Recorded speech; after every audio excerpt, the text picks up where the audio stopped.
Hi everybody, Nick Espinoza, your chief security fanatic here, and today let's talk about essentially a threat that we haven't been talking about, and that is we don't know where we're getting our chips. It's really what it is, and I'm not talking about Doritos. I'm talking about that which powers most of our lives. Now, Ashley Bellinger of Ars Technica had a really good write-up on this, and quite frankly, it's scary because under President Biden's direction, the U.S. Trade Representative, or USTR, launched a probe this past Monday, just before Christmas, into China's plans to globally dominate markets for legacy chips, alleging that China's unfair trade practices threaten U.S. national security and could thwart U.S. efforts to build up a domestic semiconductor supply chain. And quite frankly, yeah. Listen to this laid out because, quite frankly, this is a huge problem. Now, legacy chips is basically a market we really don't talk about. They're not exactly powering the latest AI, supercomputers, etc., but legacy chips are super, super important.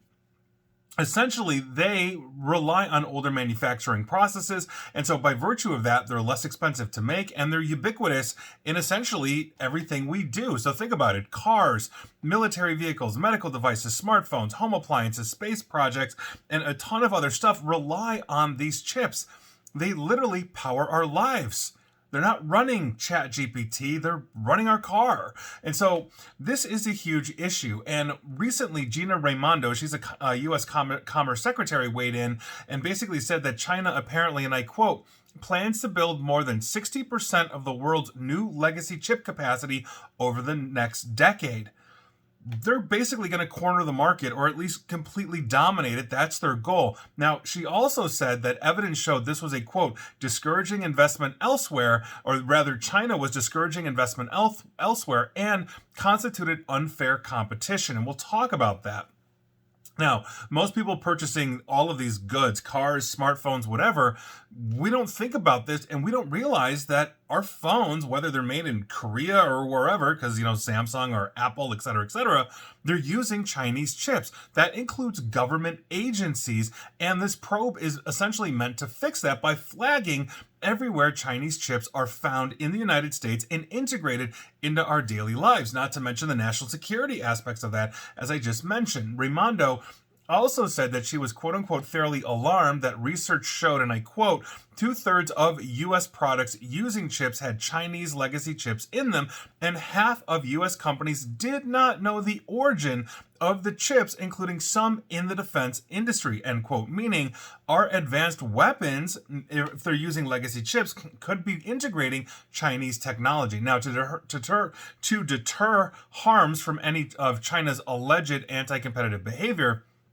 the USTR plans to spend a year investigating all of China's acts, policies, and practices that could be helping China achieve global dominance in essentially what is the foundational semiconductor market. Again, that's pretty much running the planet. Now, the agency will start by probing, and I quote, China's manufacturing of foundational semiconductors, also known as legacy or mature node conductors, including to the extent that they are incorporated as components into downstream products for critical industries like defense, automotive, medical devices, aerospace, telecommunications, and power generation and the electrical grid, end quote. In other words, they want to shut off the grid. Maybe they've got backdoor access. We need to investigate this. Now, on top of this, the probe will assess China's potential impact on, quote, silicon carbide substrates or other wafers used as inputs into semiconductor fabrication, end quote, to basically ensure that China isn't burdening or restricting U.S. commerce in some way, shape, or form. In other words, anti-competitive. So let's talk about this threat directly. Because the United States suspects that China isn't playing fairly, and this wouldn't be the first time, quite frankly, that we've suspected that. Now, in a public notice, the USTR accused China of seeking to dominate the global legacy chip market through, and I quote, extensive anti-competitive and non-market means. They went on to state in that notice, and I quote, through Chinese Communist Party guidance, directives, and control within state and private enterprises, activities of state-owned or state-controlled enterprises, market access restrictions, opaque regulatory preferences and discrimination, wage-suppressing labor practices, massive and persistent state financial support of industry, including government guidance funds, and forced technology transfer, including state-directed cyber intrusions and cyber theft of intellectual property, end quote. So basically, they're using that slave labor of the Uyghurs to make stuff on the cheap so they can basically undercut everybody, not to mention espionage, not to mention the backing, essentially, of the Chinese government. I've talked about this multiple times, that if you're a corporation in China, you're not private. The government has access to everything and will direct at will what you're going to do. That's one of the benefits of authoritarianism. They can pivot on a dime because whatever the leader wants, the leader gets. Here in a democracy, we have to debate on things, which is why we have 50 miles of high-speed rail and China's got 1 billion. So on top of this, there was a Commerce Department memo. It shared the results of a government survey showing that, quote, Chinese suppliers had been offering chips at prices 30 to 50% lower than those of U.S. suppliers, and in some cases, lower than the cost of production. And that's essentially the problem here. When you're using slave labor, it's dirt cheap to produce things, whereas we're paying a living wage to our skilled workers. And so that is another thing that we have to basically take into account. And so what that's going to take, I think, is essentially a global alliance against basically the use of things like slave labor. That said, it's also keeping costs down, and we don't talk about it, but slaves and children have been caught in the supply chains of Apple, HP, and a whole bunch of other companies as well. I'm not just throwing those two under the bus, and that's why the iPhone is, let's say, $1,500 and not $3,000. Right? And so consumers don't complain, not to mention other, non-technical things like fast fashion, et cetera, et cetera. So this is a global problem.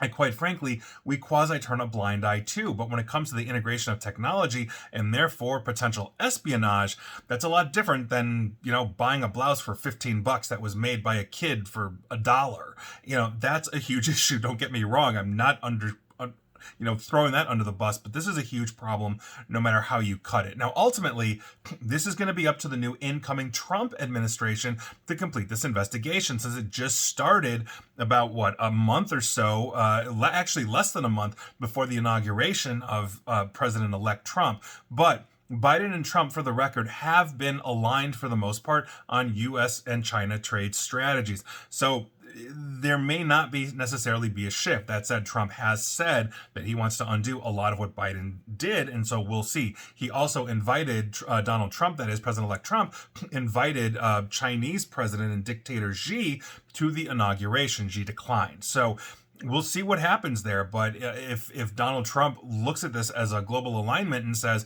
we need to be cozying up to China, he's inviting him to his inauguration, then maybe this is going to continue, and maybe that's going to be a problem for us. I don't know. I don't have a crystal ball. I can't tell you what Trump is going to do as president. Nobody can except for him. So we'll see what happens, but either way, this is a problem that I think we need to address in the world, and so hopefully we're going to address it, and hopefully we can basically maintain alliances against China when it comes to legacy chip manufacturing, not to mention the advanced intellectual property of chip manufacturing they shouldn't get a hold of from here. So I'll leave it at that. Best of luck to us all. And please like, share, follow me here on Facebook and Twitter at NickAESP. And please feel free to subscribe to me at YouTube as well. I'm also on Blue Sky and Mastodon now. And as always, stay safe, stay online, and please attempt to stay private. Thanks, everybody.